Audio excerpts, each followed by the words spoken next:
Bismillah. Tout ce qui doit arriver arrivera, quels que soient vos efforts pour l'éviter.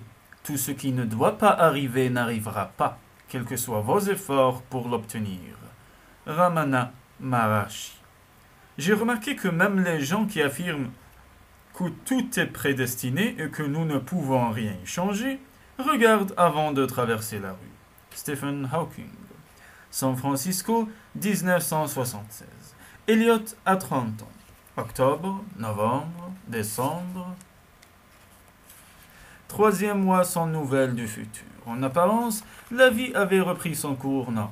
Eliot soignait ses malades à l'hôpital, Helena s'inquiétait pour ses orques, Matt n'avait pas revu Tiffany, mais travaillait activement au démarrage de l'exploitation viticole achetée avec Eliot. Même s'il essayait de donner le change, le jeune médecin vivait désormais dans l'angoisse, s'inquiétant des moindres faits et gestes d'Helena et guettant sans cesse une nouvelle apparition de son double. Mais l'autre ne s'était plus manifesté. Alors certains jours, Eliot se prenait à espérer avoir rêvé toute cette histoire. Et si ces rencontres n'avaient eu lieu que dans son esprit, ce n'était pas impossible, après tout. À cause du stress, de plus en plus de personnes étaient victimes de burn-out, ces périodes de surmenage professionnel qui pouvaient mener à la dépression, voire à la perte de conscience des réalités. Peut-être avait-il été victime de cette pathologie, peut-être que désormais les choses étaient rentrées dans l'ordre et que cet épisode ne serait bientôt plus qu'un mauvais souvenir. Il aurait tant aimé le croire.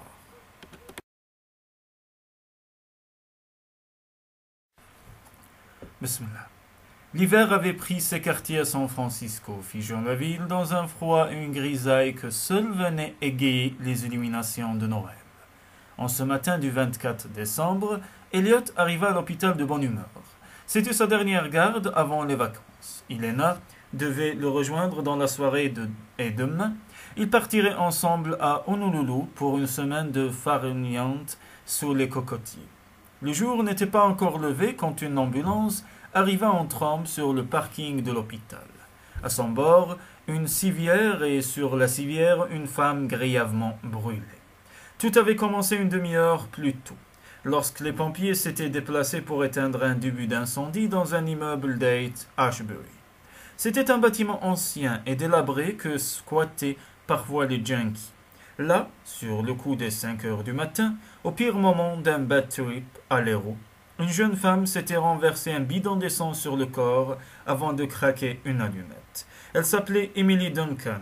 Elle avait 20 ans et plus que quelques heures à vivre.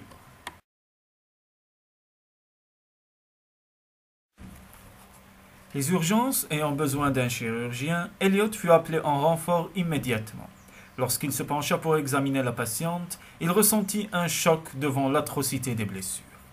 Les lésions s'étendaient sur la totalité de son corps, des brûlures au 3e degré qui lui déformaient les jambes, le dos, le thorax. Presque tous ses cheveux avaient brûlé et son visage disparaissait sous les plaies.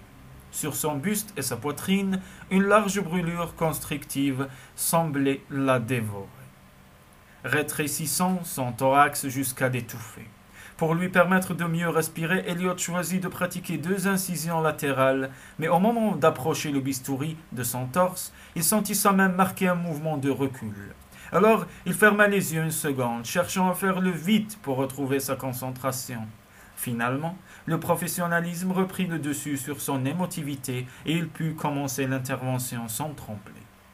Pendant une bonne partie de la matinée, l'équipe médicale se démena autour d'Emily, faisant tout son possible pour lui prodiguer les meilleurs soins et calmer la douleur intense qui l'étreignait. Assez vite pourtant, il fut évident que la jeune fille ne pourrait pas être sauvée. Ses blessures étaient trop étendues, ses capacités respiratoires trop faibles, et ses reins ne fonctionnaient plus. On se contenta alors de la stabiliser et d'attendre.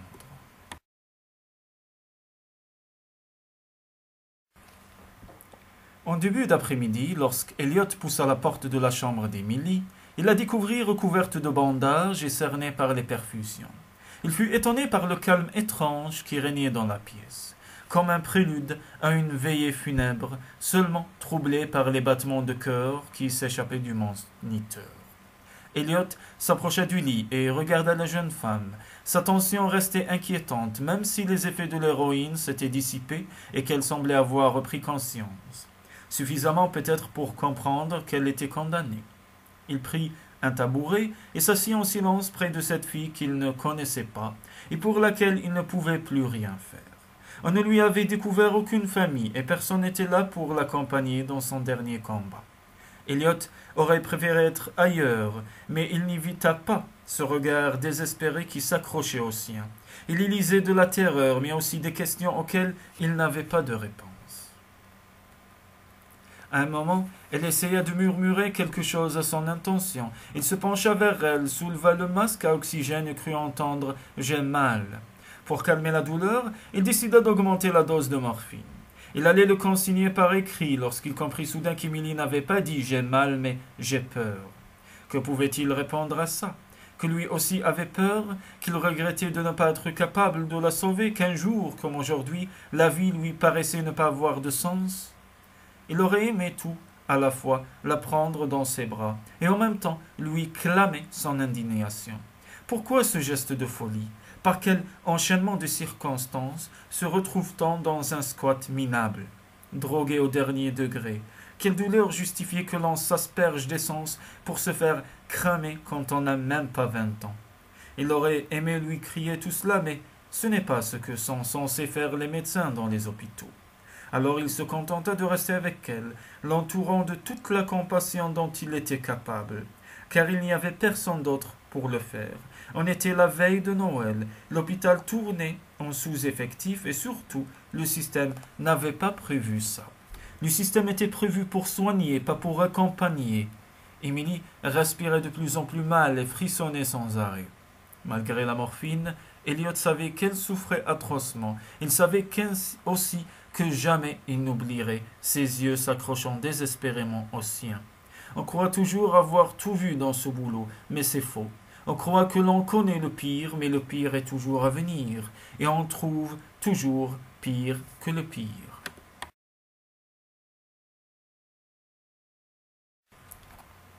Une heure passa ainsi, puis deux. À 15 heures, alors qu'Elliot avait officiellement terminé son service, il se leva doucement.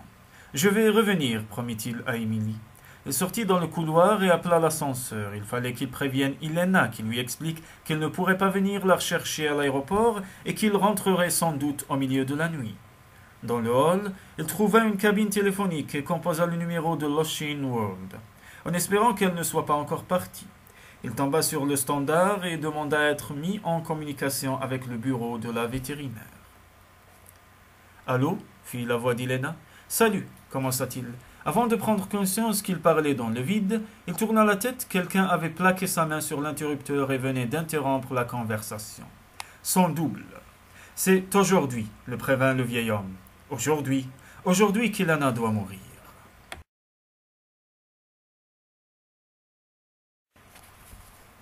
D'un commun accord, les deux médecins montèrent sur la terrasse du toit de l'hôpital.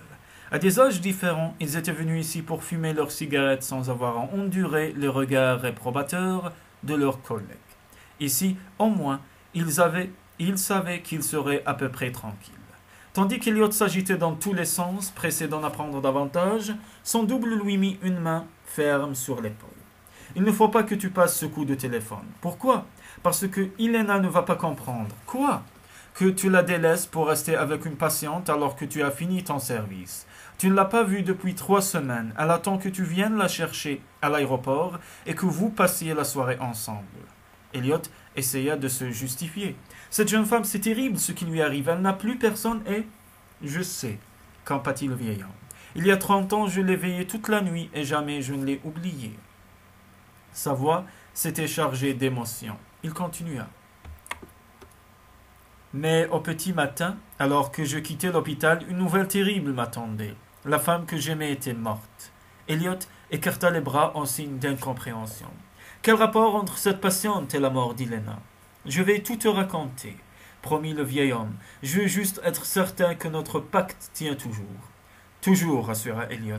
Alors voilà ce qui se passera si tu donnes ce coup de fil. Le vieux médecin commença son récit. Il parla longtemps, d'une voix fiévreuse où perçaient les regrets.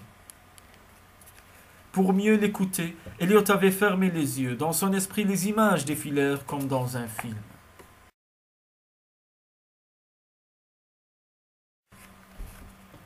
Elena. Allô? Elliot. Salut, c'est moi. Elena. Pas la peine d'insister, tu ne connaîtras pas ton cadeau avant ce soir. Elliot. Écoute chérie, j'ai un problème. Elena. Qu'est-ce qui t'arrive? Elliot. Je ne pourrai pas venir t'attendre à l'aéroport. Elena. Je croyais que tu terminais à 3 heures. Elliot. C'est vrai, j'ai fini mon service. Elena. Mais? Elliot. Mais je dois rester avec une patiente, une jeune fille qui a tenté de se suicider ce matin dans un squat. Elena. Une droguée? Elliot. Qu'est-ce que ça change?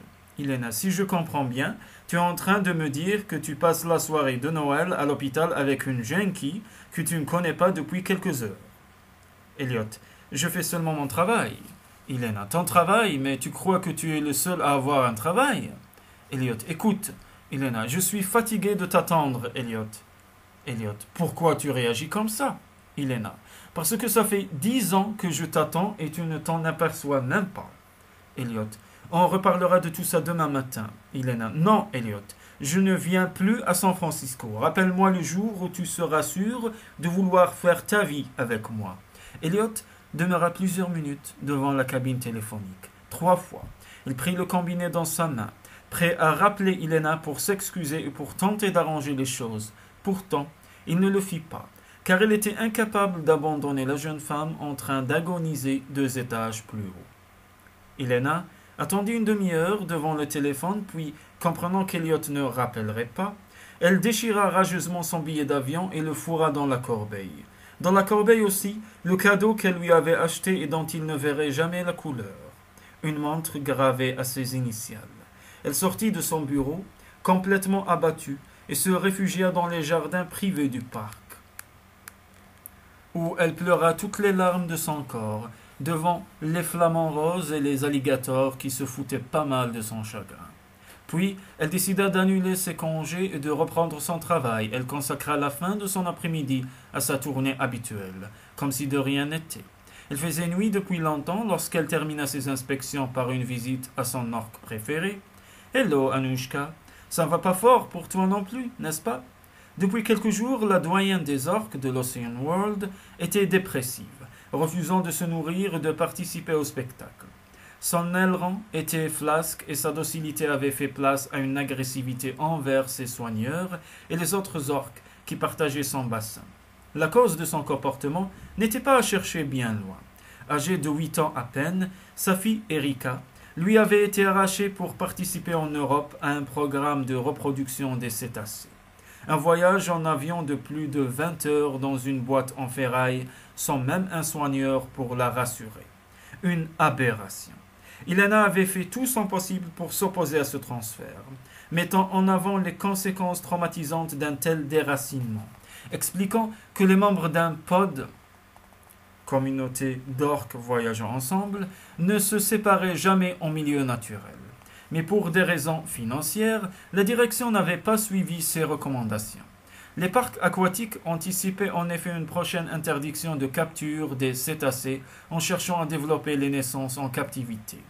« Come on, baby !» Elena s'était penchée sur l'eau pour inciter l'orque à s'approcher du bord, mais Anushka ne répondit pas à ses appels. L'orque tournait en rond, éperdu, en poussant des sifflements plaintifs.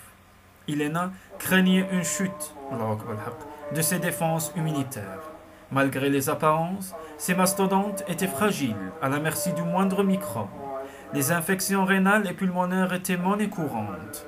Joachim, le mâle dominant du bassin, en avait fait l'amère expérience 6 mois plus tôt, en étant foudroyé par une septicémie. Tel était parfois le sort de ces géants, être vaincu par plus petit que soi.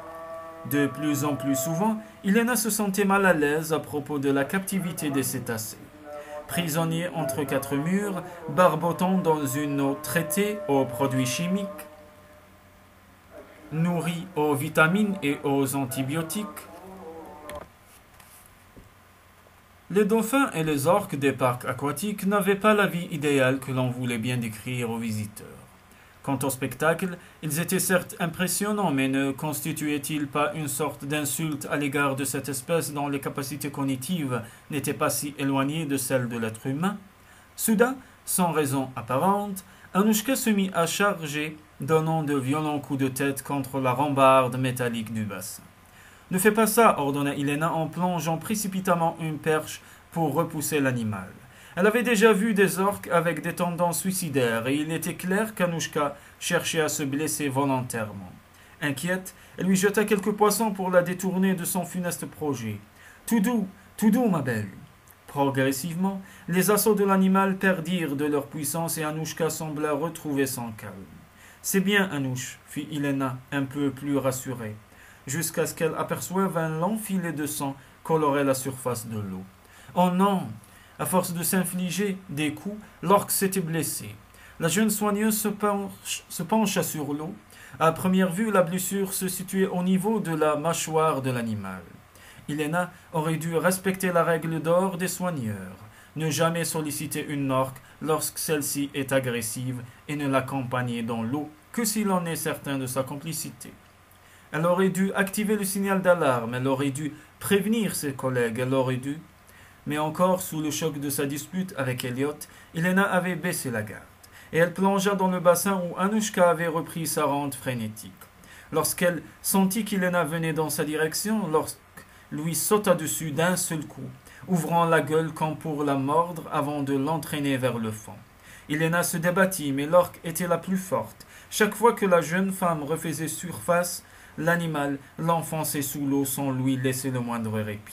Ilena était une nageuse émérite, capable de rester plusieurs minutes en apnée. Mais on ne lutte pas longtemps contre un animal de 4 tonnes et de 6 mètres de long. À un moment pourtant, alors qu'elle n'y croyait plus, elle réussit à faire surface et à reprendre sa respiration. Dans un mouvement désespéré, elle entreprit de nager vers le bord du bassin. Elle y était presque lorsqu'elle se retourna. Dans une demi-seconde d'horreur, elle eut le temps d'apercevoir l'énorme nageoire caudale de l'orque s'abattre sur elle à une vitesse phénoménale. Le choc fut terrible, et la douleur qui suivit si intense qu'elle lui fit presque perdre connaissance. Elle coula sans se débattre, se laissant entraîner vers le fond. Dans un ultime moment de lucidité, alors que ses poumons se remplissaient d'eau salée, la jeune femme se demanda pourquoi Anouchka, qu'elle soignait depuis des années, avait réagi si violemment. Sans doute n'y avait-il pas de réponse à cette question. Sans doute qu'à la longue, la vie dans un bassin peut rendre fou. Sa dernière pensée fut pour l'homme qu'elle aimait. Elle avait toujours été persuadée qu'ils vieilliraient ensemble, et voilà qu'elle s'en allait la première, à même pas 30 ans. Mais on ne choisit pas son destin. La vie avait décidé à leur place, et ce n'est-ce pas toujours le cas? Tenaillée par la panique et l'effroi, cernée par l'obscurité, elle se sentit happée par un courant mortel. Alors qu'elle basculait définitivement de l'autre côté, elle regretta seulement qu'ils se soient quittés sur une dispute et que la dernière image qu'Eliot garderait d'elle soit entachée par l'amertume et le ressentiment.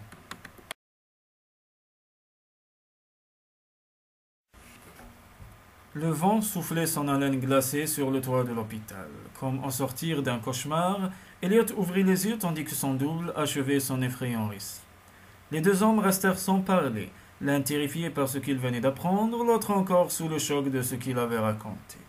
Puis Elliot secoua la tête et ouvrit la bouche avant de marquer une hésitation. Anticipant ses réserves, le vieux médecin sortit un papier jauni de sa poche. « Si tu ne me crois pas, commença-t-il, Elliot lui arracha presque la feuille des mains. C'était un vieil article découpé dans le Miami Herald. Malgré son aspect jauni, le journal portait la date du lendemain, le 25 décembre 1976. Les mains tremblantes, Elliot parcourut le texte illustré d'une grande photo d'Helena. Une jeune vétérinaire tuée par une orque. Terrible catastrophe la nuit dernière à l'Ocean World d'Orlando, où une baleine tueuse s'en est pris de façon inexpliquée à sa soigneuse. Il n'aura fallu que quelques minutes au cétacé pour agresser et noyer celle qui ne cherchait pourtant qu'à la secourir. Elena Cruz, la vétérinaire du parc marin, si les circonstances précises de l'accident sont encore mal connues, il semblerait que la jeune soigneuse n'ait pas respecté toutes les procédures de sécurité. En attendant d'en savoir plus, la direction du Delphinarium s'est refusée à tout commentaire. Lorsqu'il leva les yeux du journal, ce fut pour voir le vieux médecin qui s'éloignait dans le brouillard. Maintenant, à toi de jouer, lui lança l'autre avant d'ouvrir la porte métallique et de disparaître, comme abandonné à lui-même. Elliot resta encore quelques secondes sur le toit, déstabilisé, figé par le froid, l'incrédulité et l'indécision, puis il cessa de s'interroger. L'heure n'était plus aux questions mais à l'action. À son tour, il quitta la plateforme et se précipita dans l'escalier pour rejoindre les cabines téléphoniques. Peu importe ce qui se passerait demain, peu importe le prix à payer, il allait sauver la femme qu'il aimait et rien d'autre n'avait d'importance.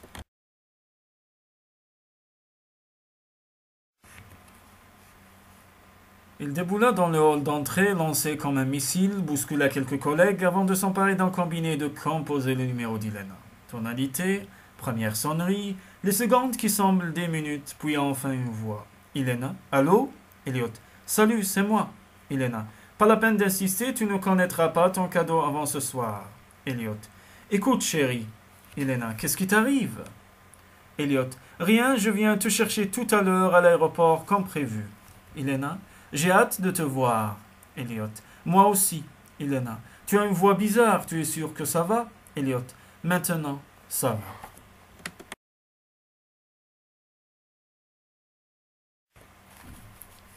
Après avoir accroché, Elliot fut incapable de retourner dans la chambre pour soutenir le regard d'Emily.